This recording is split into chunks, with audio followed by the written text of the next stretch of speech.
Hello there. Did you know that you can hear all of the things that my guests might have failed to divulge in the main episode by joining us in our subscriber community, Failing with Friends? It's where you will hear really riveting pieces of information like Olivia Atwood's dream date location or Miranda Hart's advice on performing bodily functions in front of your partner. Just follow the link in the podcast notes and we will see you there.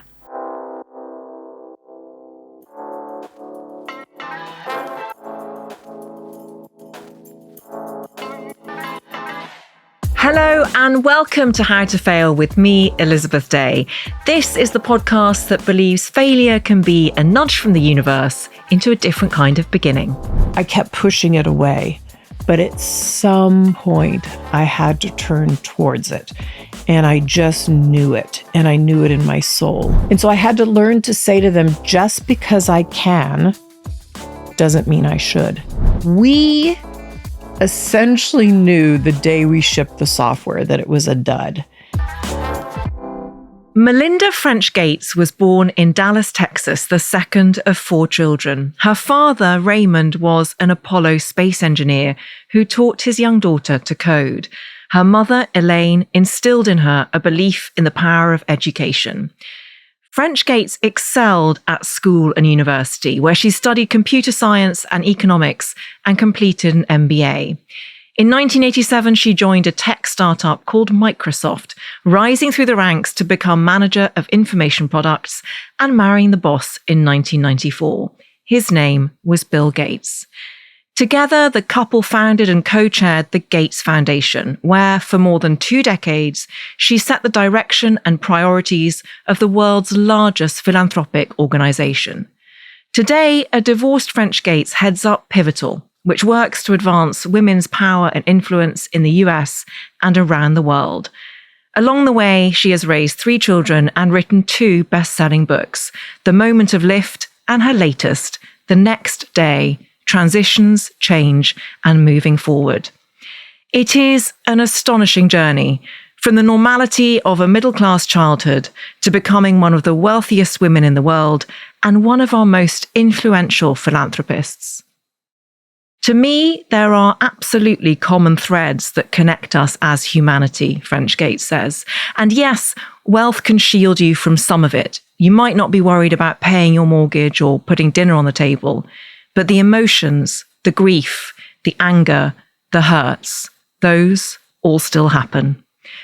Melinda French Gates, welcome to How to Fail. Thanks for having me, Elizabeth. It's such an honor. And that quote, I wanted to end on it because it's so powerful, because it also equates to what I believe about failure, that failures happen to us all. Nothing can insulate us. All of us. Yeah. Right? That is life. Life has its ups and its downs, right? And I think it's what we take from those is, if we allow them, changes us, right? And that's where the growth happens. But yeah, we all go through them. I felt so calm reading your book the next day. Thank you. It's really beautifully written. Thank you. But I wondered if you felt calm writing it. Parts I did, but definitely a few parts I didn't, because I wrote both about my divorce, which was very hard to write about, but I felt necessary because people knew I'd been through it. This was a book about transitions. And it was also very hard to write the chapter about losing my best friend, John Nielsen, who he passed away. He was in his 30s and his wife was in her 30s and I was in my 30s. And so that was also hard to write about. But also there's been enough time that I could write about it with reflection. But for the most part, I would say I wrote it, from a very, very calm place. I think you do a wonderful job in the chapter where you write about John of talking about how grief changes us through the power of the love that it represents. Mm-hmm. And I'm so sorry that you experienced that loss in your 30s. I wonder if you feel his spirit with you still. Absolutely. I feel it. I still can remember his smile. I can remember how he enunciated. I can remember his exuberance. We worked at Microsoft together for a long time. We were, roughly the same age. And when I see his adult children now, and I'm still very good friends with his wife, Emmy, I was just on text with her this morning. when I see them, I literally see characteristics of him in those 3 adult children, even though they were young when he passed away. And I know you were a wonderful friend when Emmy lost John and helped her through that process. And that she was also there for you when you were going through one of your major transitions post-divorce. And I wonder if you could speak about a little what that means with friendship, that you have to sort of show up and be vulnerable in order for someone to love you back. You do have to be vulnerable. And even when you don't want to be vulnerable sometimes, or we think, okay, I can be the strong one here. So in the case of her losing John, I think I was the one that had more of the strength because she was going through it deeply personal. That was her husband, right? He's my friend, but it's her husband. And she's being left behind with 3 children. So I think I was part of her circle of strength at that time. But then when I went through a divorce that I never expected in my whole life, I was going to ask for a divorce, but it was necessary then, I felt. She showed up as an absolute pillar of strength for me. Absolute. And I was in the vulnerable position. And I would say now what my friends and I talk about, my closest friends, is that we never know in life whether we're going to be the one who's the supporter or the one who's needing the support. And the truth is, we're all going to need both at different times. And you just give from love. You just give, and you don't know if it's going to come back. But generally, it ends up over the course of your life. It does. Will you tell us about the title, The Next Day, and its meaning? Sometimes we think when you're going through a big transition or change that it's like, it's right now. It's now is when this is going to happen or the growth is going to happen. But the truth is, let's say you leave a job or you leave a marriage or someone passes away. It's really the next day that the huge transition starts and that the growth starts. And what I encourage readers to do in the book is not to just rush to the next thing. I think so often in our own anxiety, we rush to the next job or we rush to okay, I'm done with my grief. I'm all done grieving. No, you don't know. Grief comes in waves. And so if you can stay in that place and really process the next days, if you have enough time, the week, a month, longer, there is so much growth and resilience that comes. And honestly, that to me is where the beauty is in the growth of who do you become afterwards, after some of that loss or change. Beautifully put. And I don't want to dwell on this because you are so much more than the man you were married to. But that idea of growth sometimes coming quietly and over a long period of time, I could completely relate to. I mentioned before we started recording that I also went through a divorce, albeit not to one of the world's wealthiest men and nowhere near as long. We were together for 7 years.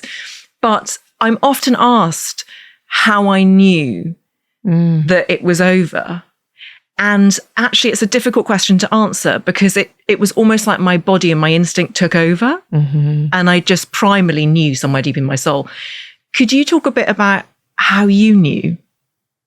Yeah. And I think, let me just say something. I'm also sorry you went through a divorce. That's so kind. Because Thank you. it doesn't matter. It doesn't matter who it is. It's a very painful thing to go to because as I say to people, it's 2 people who've come together, hopefully in love, right? And in my case, I would definitely say that.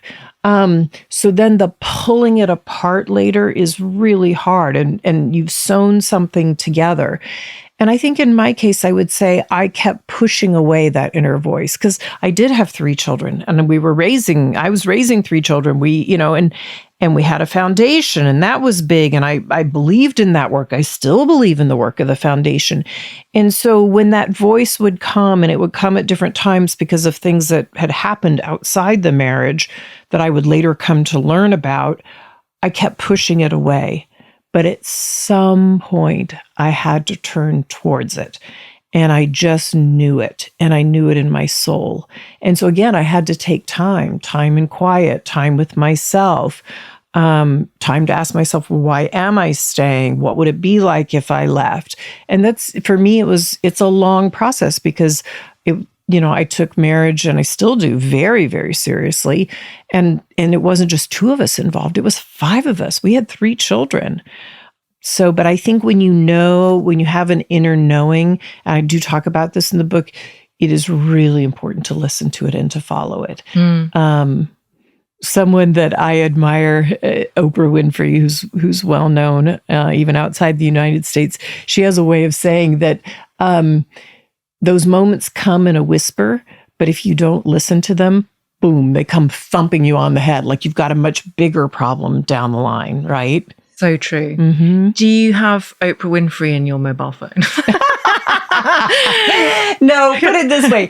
We know each other, but it's not like she's not somebody I text, okay. Right? Before we get onto your failures, I'd love to just touch on your childhood and your amazing sounding parents. And particularly the idea that your parents made you feel, I think, that anything was possible. Anything. How important has that belief been to you? Fundamental. My parents said, you can be anybody you want to be in life, and we want you to go to college. And so there were 4 of us in the household. I'm the second. It was 2 girls and then 2 boys. There's a little bit of a gap between because my mom had trouble having children. And they said to us, it wasn't a question of if, you will go to college. And they, in our very middle-class household, took on the debt. I mean, what a gift. But they said they believed that college was the launching pad, that if you went to university and just what you would learn and the contacts you would make, that was a launching pad to whoever you wanted to be in life. And boy, that belief in me, and you mentioned it in the introduction, and my dad, both of my parents believing we could be anything we wanted to be and supporting that. But then my dad believing and knowing that women could be good in math and science and saying it to us, if you want to pursue that as a career, I know you have it in you. That was huge. And he famously had women in his team because he noticed that the results were so much better. Right. If the gender was mixed. Yeah, he worked on the very early Apollo missions. So cool. It was so cool. We thought it was cool. And he would come home and talk to us about, back then it wasn't necessarily women engineers, it was female mathematicians. And he says, my teams are better off when these females are on the team. I know it. The work they do is phenomenal. The way we interact with each other. And then not only that, he would take us, our whole family would go to the company picnic, and he would make sure that my sister and I met these women. So I not only heard of them, I knew who they were. So talk about role models. But girls still don't have enough role models in society. I say that boys can look up and let's say they want to be an entrepreneur. They can see 36 archetypes of male entrepreneurs and go, I don't want to be like those 6 guys, but maybe those 3.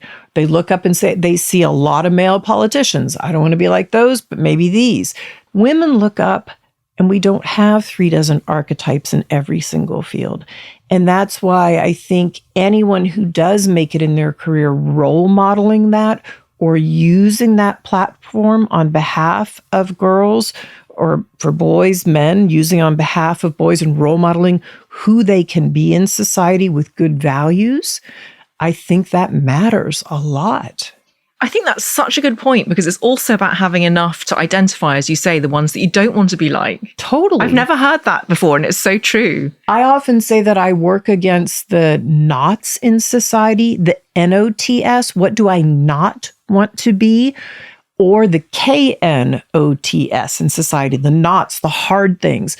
But like when I went to university, I was very middle class, very hard for my parents to take on the debt. There were wealthy kids at my university, and I remember being around them and thinking, if I ever have money, I don't want to be like them. And if I ever am lucky enough to have children, I don't want my kids to grow up like that. So I had that in me when later, lo and behold, I end up having substantial wealth. I knew I did not want to act like some of those people I saw at university, and I absolutely wasn't going to allow my children to act like that. Your first failure is rushing to repair conflict in parenting. So there's one specific story that you had in mind here with your daughter. What's that story? Yes, it's my youngest daughter. So I have a daughter and then a son and then another daughter. And so, and you would think by the time the third one came along, you would have learned something in parenting, but she was by far the one who was, I would say, the toughest. So you set a rule and my oldest would come in. My oldest wouldn't run through a rule. My second would sort of check with you before they ran through the rule. And my third one just ran right through the rule. And she'll listen to this. She won't even mind me saying it. She's almost 23 now. And she's an entrepreneur herself. She has that risk taking. I know who she is. Phoebe Gates, legend. I love her. I love her. I mean, and I never wanted to take that out of her, but she was tough as a middle schooler and a high schooler. So I had set a boundary one day about something, and I think it was a party she wanted to go to or something in high school. And again, she was not going. It was not the right time or place for her at that age to go to this particular party. And she was really mad about it, kept pushing and pushing and pushing on me. And finally, she pushed me over the edge, and I lost my temper with her. And, as a parent, you don't ever want to lose your temper if you can help it, right? Now, we're all human, but I really lost my temper in a way I just shouldn't have. And she was really angry at me, and for good reason then, especially. So she marches upstairs to her room. We're downstairs in the living room. And I realize I've overdone it, that I'm still not going to go to the party, but I shouldn't have lost my temper. And I go up to repair with her because I want the repair. And I believe in rupture and repair. Yes. And she wanted nothing to do with me. She put her hand up and she just said, and I said, no, can I just at least have a hug? I know you're mad at me. I said I was sorry. She said, I know you're sorry. I'm not ready. And I was like, well, can I just have a hug? No, I'm not ready. And I had to learn that no from her, that putting her hand up saying, no, Mom, is that she needed longer till she was ready to repair. And maybe what I wanted, she wasn't ready for. And it was such a good lesson for me, both about parenting and even friendships. Like, we all repair or get over emotions at different rates. And just because I'm ready doesn't mean she's ready, right? And of course, as I look back, I was also the one in the position of power, right? Yeah. In that situation. So I learned a lot about myself through parenting, and particularly the things I didn't parent well around. Fascinating. I wonder if you've reflected why you felt the need to repair that conflict quickly. Is it something about feeling uneasy that someone else is mad at you? I don't mind people being mad at me. I was used to that. I worked at Microsoft for 9 years. People were mad all the time. Like, okay, whatever. And I was like, fine, take it on. Like, I actually don't mind conflict. Conflict for me is not actually hard to do. Some people don't like conflict, but it was more because I knew I had overstepped as a parent, right? I had not just a little bit raised my voice. I'd really raised my voice, and I knew I was in the wrong. And that's why I so much wanted the repair, right? And, and she came back around. It didn't take as long as I thought it would. And we had another rupture, I remember, over something even larger a couple of years later. And I didn't raise my voice, but it was a different situation. And she needed almost 2 days to repair with me. She was so angry at me. But again, we learned from that. And she also learned boundaries. Like, that was what I needed to teach her, was strong boundaries too, right? You mentioned earlier that insistence that you did not want your children to become like the entitled, brash, wealthy kids that you had encountered at college. How did you manage that? It wasn't easy, I will say that, because also they were raised in a very large house that was underway even before I got married. But I did choose to move into it, so I accepted that. We moved in. How did I manage it? I think through a lot of good boundaries, a lot of talking openly and honestly about what my values were and what I expected of them. I had high expectations of them. But also money, like money in that situation, there's not a gate So, like when I was growing up, I couldn't get the second pair of shoes because there wasn't the money in the house for them. We're there 4 kids, right? My dad were on his engineering salary. But growing up, when I'm raising kids, there are 3 kids, and we could have bought as many shoes essentially as any of them wanted. And so I had to learn to say to them, just because I can doesn't mean I should. Mm. And I thought that would also serve them well in life, that if they eventually had some money of their own. I remember my oldest daughter, when she was in middle school, we were passing a store. We were on a trip. We were passing a store, and, the window's beautiful. And we all look at those store windows. And of course, you want the thing that's in the window. And she just had to have this designer purse. She was 12, had to have it. And I know if she gets the designer purse, she's going to go to school. And of course, at 12, you want to show it off, right? And I said, no, I'm not going to do that. And she said, but you have the money. Why wouldn't you? You have a designer purse. Why wouldn't you buy it for me? And I learned to say, just because I can doesn't mean I should. And so she was allowed then to earn an allowance. She got an allowance. They could put on their Christmas wish list or their birthday wish list that maybe their grandparents or their parents might buy them the thing they wanted. But I also knew, it was going to send the wrong message if I bought her that and she showed up at school with it. Yeah. This child that you talk about having had this conflict with, Phoebe, is now a podcaster in her own right. She's part of the Unwell Network with Alex Cooper. Yeah. Is it kind of amazing? I mean, I'm not a parent, sadly, but is it kind of amazing seeing your children out and about in the world being successful and fully realized? Do you feel very proud of them? So proud of them. So proud of them. I mean, my oldest daughter has 2 young children, and she's just finishing up her first year in residency in medical school, her intern year, the hardest year. And she's got 2 young daughters. My son is out working on his PhD and working full time. And then my youngest, she's a podcaster and she's an entrepreneur. And so I'm immensely proud of them. I'm immensely proud of them at finding their own talents. I always used to say to them when they were young, I don't care what you choose to be in the world, right? And but choose something that matches your talents. Choose what you want to do in the world. Don't worry about what your dad does or I do or what the world thinks. Choose to bring out your best talents and be whoever you want to be. And so to see them, one on her way to being a full-time doctor, one, working and getting his PhD, which is so him. And then Phoebe being an entrepreneur, she was my little risk taker. I knew the day that kid was born, she was a risk taker. I was like, oh no, what am I going to do with this one, right? How has co-parenting been?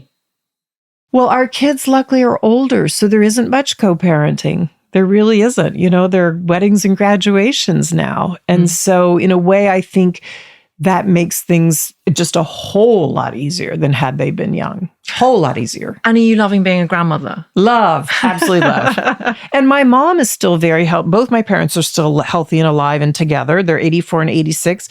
Do you know my mother last Christmas got down on the ground on her knees and is crawling around with me and one of my granddaughters? Wow. Yeah. Talk about inspirational. Yes. Like, I want to be doing that when I'm not 84 and 94, right? And that's her great-granddaughter. Circle of life. It's beautiful. Yeah, it's beautiful. Your second failure is your failure to fully consider the cultural context when you were designing solutions at the Gates Foundation. Such an interesting one. So tell me about this. Sure. So you can have the best life-saving technology in the world, but if you can't get a person to accept it or you can't deliver it to where they are, it is a failure. So I'll give you an example. We were involved in creating a new vaccine for something called rotavirus, which was one of the biggest respiratory diseases that kills children in low-income countries. So we and our partners worked on this vaccine. We finally get one available. And do you know, we didn't think about the context of what a refrigerator is like in a low-income country. So these vaccines, these particular ones, needed a cold chain, which exists in low-income countries. Literally, vaccinators carry a cold box, like an igloo cooler, on their shoulder. Or if you go into a small health clinic, maybe about the size of your podcasting studio, there's a refrigerator in the corner. Well, you have to think about the size of that refrigerator box that's carried on the shoulder or the refrigerator in the healthcare unit, and what happens if the power goes off and it needs to be stayed refrigerated. But the vaccine vials were teeny tiny, but the packaging that was created, they were put in these very large boxes. So in these refrigerators, you might be able to store 8 vaccines. Well, guess what? When it's vaccine day at the clinic, moms walk for miles with their children. And I've been to these. There are lines outside for vaccines. Well, what if they've shown up? They've walked an hour for a vaccine and there are only 8 of them available. You're going to turn away 50-something people in line. And just literally because of a failure about thinking about the space of a refrigerator in the low-income countries, that mistake was made at the beginning. There's another mistake about, have I pronounced this properly? Treadle pumps. Treadle pumps. Treadle pumps, okay. So treadle pumps, they sit on top of wells, is that right? They sit, often they can be on top of a well, or they can be in a field with a long hose back to something that's pumping out. Yeah. Okay. And it was, they were placed at the wrong level. Is that right? So women felt uncomfortable using them. They felt uncomfortable using them because a treadle pump, you go like this. And so when you go like this, you put your feet on them. They're little like pedals and you stand on it. Well, guess what? Your hips move and sway. And in these places, that wasn't culturally acceptable because it was as if the women were trying to seduce men, right? So incredibly unusable by women, right? Versus had it been a single push pump where it's like one leg on the ground and just push with your foot on the other one, you would have been just fine. But because it was designed to be like this, women were swaying their hips, and that was considered to be culturally completely unacceptable. So they couldn't use them, period. And when something like this happens, does it feel like a very personal failure? Do you feel responsible? You feel not smart. You feel dumb. Like, how is that not thought about, right? Either by us, our partners. Why did we not ask the right questions? And so it became a learning about human-centered design, that you better be out in the field. You better be out in these cultural contexts to understand what people's lives are like, to understand the lengths they're going to get something. I finally came to realize it's also a sense of hubris. The fact that we think we can design something they want without going out and asking them. But boy, you better think about, how are you delivering it? Where do they go? How often can they come get it? Because it's expensive to leave your field or to get the bus fare to go. That idea of hubris is very interesting to me because obviously what you're doing is so philanthropic and so necessary in the world that we live in. And it comes about because of your wealth. And I wonder whether you have to handle that power imbalance. So that's a context too that you bring to it. And being aware of that must be quite difficult sometimes. It is difficult, but I have to say I learned to always go out and say, what if it was me? What if it was me? So let's say you are the philanthropist and I'm the one in the house and you're coming to visit me. How would I want her to understand my life? And I always also try to say to me, remember, this person is inviting me into their home. They're trusting me to come in, right? And so I tried as much as I could to go in under that context. And often when I would go to these places, I called it out in the field, we would try not to have people know. They just knew I was a Western woman from the US in a pair of khakis and a t-shirt, coming to learn, coming to understand how the West might help. So at least hopefully the power imbalance didn't seem that enormous to them. It strikes me that you're talking about empathy, ultimately. That's Absolutely. The thread. And so often in the business culture that we have been socially conditioned to believe in, empathy is kind of sidelined. It's seen as a sign wrongly of weakness. But have you discovered that empathy is actually a form of strength? Empathy is a superpower.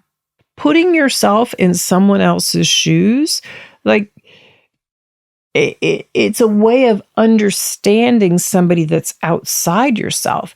So even in the business context, I ended up learning this, you have to put yourself in the other person's shoes, because if you want them to buy your product, you better know whether they're going to want it or not, right? And so having a very high EQ, I have always worked around people that have very high IQ. I like that a lot. I was, lucky enough to be around those people in university and Microsoft and in the philanthropy world, scientists. So I know a lot of high IQ people and I like to work with them. But if they don't have high EQ, it doesn't work very well. It just doesn't. I do have a serious question in a minute, but talking about IQ and EQ reminds me of this thing that I read, which I wanted to check with you whether it's true. Is it true that you once walked in on your ex-husband making a list of pros and cons about getting married on a whiteboard? Yes. Yes. Tell us that context. I think he thought he was going to make the decision about getting married in his head on an intellectual basis, and he was having trouble making the decision. And so on this particular day, he had set some time aside to think about it. And yes, he had a whiteboard in his bachelor house bedroom. And I walked in and there were pros and cons of marriage on it. And I'm like, well, clearly he's trying to think about this decision. I was like, really?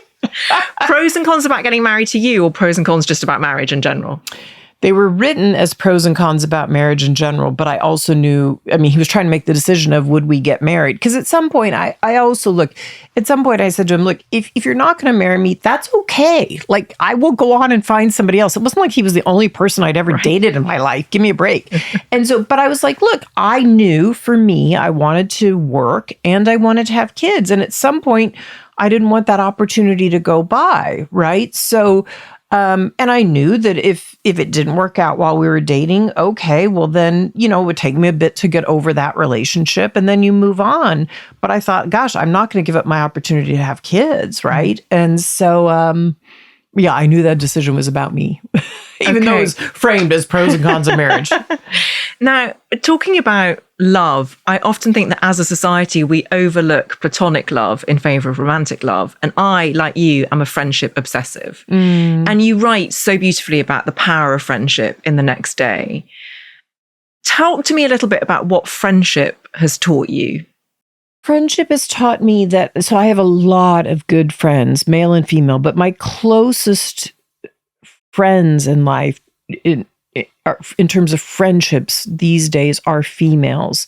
And it's a place where you can go and get support and give support in the least judgmental setting, or at least I hope it is.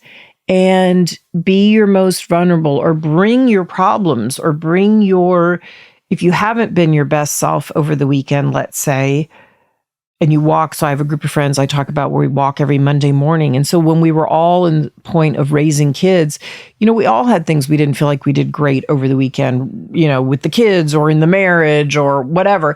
And you would bring that, and it was a way to make sure also you stayed closest to your truest self, right?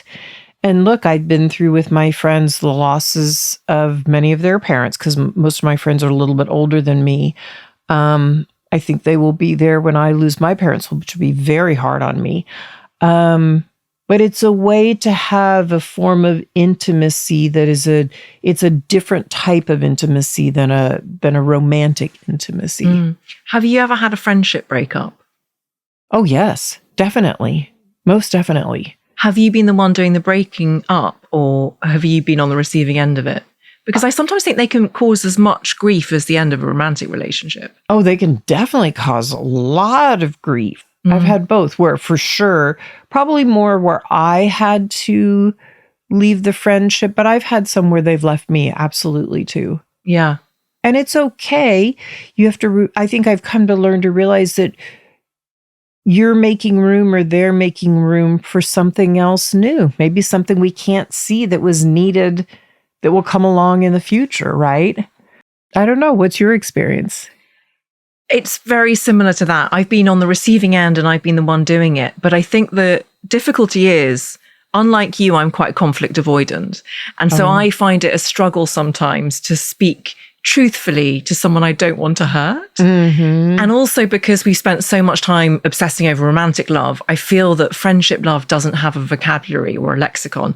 So it's difficult to reach for those phrases that are mutually understood, which explain, as we do in romantic love, it's not you, it's me. As you know, I'm growing into a different phase of my life, but I still have a lot of love for what we had together. I find that quite difficult. So actually, in my experience, it's sort of been a lessening of contact and then a dropping out altogether. And that's quite weird as well, because then you're sort of grieving an absence. There's no clarity to it. Right. And sometimes the other person needs the clarity. Yes. Right. But I think as clear as we can be, that's really being kind, right? I need you to teach me how to be okay with conflict. Top tips. Oh gosh, I don't know. I guess just saying to yourself, I'm going to be okay and they're going to be okay. When this is over, we're both going to be okay. Even if we don't stay friends or we don't stay. I think sometimes I've learned also the more you practice it, almost the easier it becomes. Like we're so afraid of it. Like we're so afraid of conflict. Ooh. And it can be sometimes harder than you think it could be. And sometimes it goes a little bit more easily than you think it could be. But then at Microsoft, you just better be able to learn to do conflict. My gosh. Right. It was conflict ridden from the get-go. And I didn't love it, but I learned how to do it. And then I had to learn eventually how to stay true to myself while I did it. Like you can have conflict, but also be kind about it, not be rude about it, right? Because I was also in a situation of managing a lot of people and I had to give them feedback. That actually brings us on to your final failure, which is something called Microsoft Bob. Which I hope nobody remembers. No, but I love the name. I love the name. It reminded me of the little paperclip you used to get in Windows. You know, the paperclip that would come up and be like, can I help you with anything? They are related. Oh, are they? Yes, they are. Did you? Okay, people, that was called Clippy, that little paperclip. People had a love-hate relationship with Clippy. Did you like it or hate it? I loved the character. I thought he was very characterful, but I felt condescended to. Okay. There you go. There you go. So tell us about Microsoft Bob. So Microsoft Bob, hopefully nobody on this podcast will remember it, but it was the same team that came up with what people now remember as that paperclip, that Clippy. And the team was extraordinarily talented and honestly ahead of their time. Like the ideas that we could, you may not remember, but way back in the day with software, when you bought software, it came in a very large box with a whole ton of manuals. Nobody wanted to read the manuals. It's just like you don't want to read the manual when you like turn on your oven, right? Yeah. So they had a way of trying to make sure there were sort of these early agents in things like Clippy. But this was a product for the home, knowing that people would multitask in their homes. We were mostly using computers, desktop computers in the office, but people were starting to have them in their homes. And so the team had this idea that you could keep your family's schedule at home. You could add, let's say, to your grocery list. You could call out for an order. This was long before cell phones. Wow. There were no cell phones. And this is early days of the internet, okay? So they had it all in one piece of software for the home. And it had a very graphical user interface. Like it literally looked like a home. You were in the living room, you were in the kitchen, and that's where you did various tasks. The problem was it was so far ahead of its time that the animation team that was actually extraordinarily talented, they used too much processing units out of the CPU, out of the computer. And so it ran very slowly. And people felt like it was too cartoonish, too, again, that sort of condescending thing, right? And so we essentially knew the day we shipped the software that it was a dud and never should have shipped it, just shouldn't have. And I learned from that. And it was one of several teams I was managing, but they ultimately, the buck stopped with me. We should not have shipped that piece of software. It was a failure. And I learned that you can have highly talented, high IQ people, highly talented. They were doing some animation stuff that nobody was doing at the time. They were going for user feedback. And they were doing it often, but they somehow weren't listening enough. And they ended up believing so much in their product that I and they shipped a failure when I sort of knew it was going to be a failure. And when was this? What kind of year? Oh gosh, this was very early 1990s. So as someone who was so involved in computing and developing new products, could you ever have imagined then, or were you imagining then, where we would be now with the advent of social media and AI and ChatGPT? And nobody could imagine it. Nobody could imagine it. I mean, look, even when I was in college, we knew what artificial intelligence was when I was in college. I graduated in 1986, essentially undergraduate computer science, 87 with my MBA. We were talking about artificial intelligence. We knew what it was. We knew how essentially it would start to work, but it was always this dream in the future, right? And so when I started at Microsoft, there was no internet. I mean, yes, internet existed in some research labs, but when it started to come along, I remember the guy's office that we would go into to all go look at the internet on this one computer that, he'd tap in. There was no graphical user interface. So you couldn't imagine, like back then, even the tagline for Microsoft was a computer on every desk and in every home. They didn't even think about and in every pocket, right? Yeah. There was no smartphone. What's your relationship with your smartphone like? I try to have good boundaries around it. I definitely use it and reach for it all the time. And if I can't find it, I feel a little anxious, actually. Ooh, where did I put it in the house? And I don't wear an Apple Watch, so I can't go ping it around the house to find where it is. But I definitely, and for a long time, I have really thought about, put it down at night. Even when my kids, my first daughter, I was negotiating a flip phone with. By the last one, I'm negotiating a smartphone with, a social interface on it, and social networking. And so it was just a profound shift while they were each of them in high school and middle school with those three kids, daughter, son, who was less interested in them. And so even back then, I wouldn't let them have it in their room at night. They had to plug it in outside the room where I could go by and check. Mm-hmm. And they knew I checked at night because I didn't think it was good for them to be on at all hours of the night. And I knew it tugged at them. I knew it tugged at me. How could it not tug on a young teenage mind? And what about AI? I mean, I so rarely get a chance to ask expert women this question. Should we be scared or should we be more hopeful about what it can offer us? I think we should be tempered. Mm-hmm. So it's like any technology. Certainly, it could go awry. It absolutely has the chance to go awry. It also has the chance to do tremendous good in the world, tremendous for health, for education, for products we can't even dream about yet. I believe it needs to have regulation put on it in the right way, not to curb the innovation, but to make sure there are some gates on the thing and some boundaries. But right now, I think there's so much hype around it from, I'll be honest, it's mostly the males who are out, who are creating it inside these large tech companies because they can get enough GPUs to do it.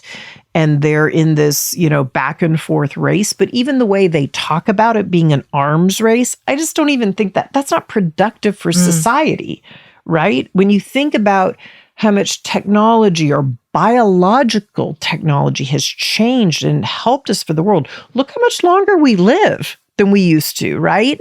Should we be saying please and thank you to ChatGPT? No, never. No, it's that's the thing people mistake about ChatGPT. We all do it. Yeah. Look, I even said it to the other day, or I think I have to put a question mark at the end of a question. No, it's not. It's just combing knowledge right now. That's all it's doing. And yet we sort of give it these human attributes. And that, and again, we all need to remind ourselves that it's not a human. It's just an amalgamation. It's a very fast sweep of knowledge and can give you some answers, but the answers aren't always right. That is for sure. And you darn well better push against that thing, right? Yeah. So true. I feel personally affronted and red because I feel like I've got a flourishing friendship with ChatGPT. So like he and I, because it's definitely a him in my mind. Oh, interesting. Yeah, we get on really well. He knows me really well. Yeah. Do you have a good voice for him? Does he talk back to you? I mean, because you can do it where it talks to you, right? I don't use the voice function. I just type everything. Yeah. Okay. It's just so I'm reading it. So I give him a voice in my own mind. Anyway, that's great advice. Thank you. Think of it as a woman on the other end, a really smart woman. Yes. Your relationship with it might change. So true. Yeah. And actually, it says so much about my own conditioning and having grown up under a patriarchal rule. All of us have, right? That's what I automatically ascribe authority to a male voice. Right. Depressing. Going back to Microsoft Bob. Yes. Talking about male authority. What did this failure teach you about listening to your inner voice? It taught me not to be afraid to say no to teams that worked for me. Like, you're not ready. We're not ready. Just because you think you're smart, you think you have all the user feedback, this thing isn't ready to ship. Like, I learned a lot from that before I went on to manage other teams at Microsoft. And then again, with the foundation, like when I started to learn, I mean, literally, I thought to myself, I personally have to be out in the field to be able to even push back on some of the scientists that I was working with who wanted to further certain things. And I'm like, we will never ship this thing or you'll never get it off the shelf. Basically, for some, you may have the best piece of science, but we'll never get anybody to accept it if we don't have the right implementation. So I really took that lesson to heart. So much of this podcast episode appropriately has been about the power of listening and the power of setting aside any ego and listening with humility and empathy. Do you listen to yourself now more than you did before? So much more than I did before. I trust myself more. I trust that,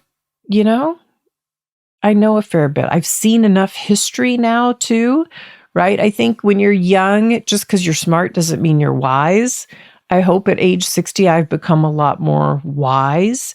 But I will say, I do check my thinking. Like, I don't want to have hubris. So I will go check. I have a business coach, so I'll go check with him. What am I missing here? What did I not see here? I'll go check with somebody else. Am I not seeing something here? Are you being honest with me, Yes, we all have blind spots. And oh my gosh, do we ever?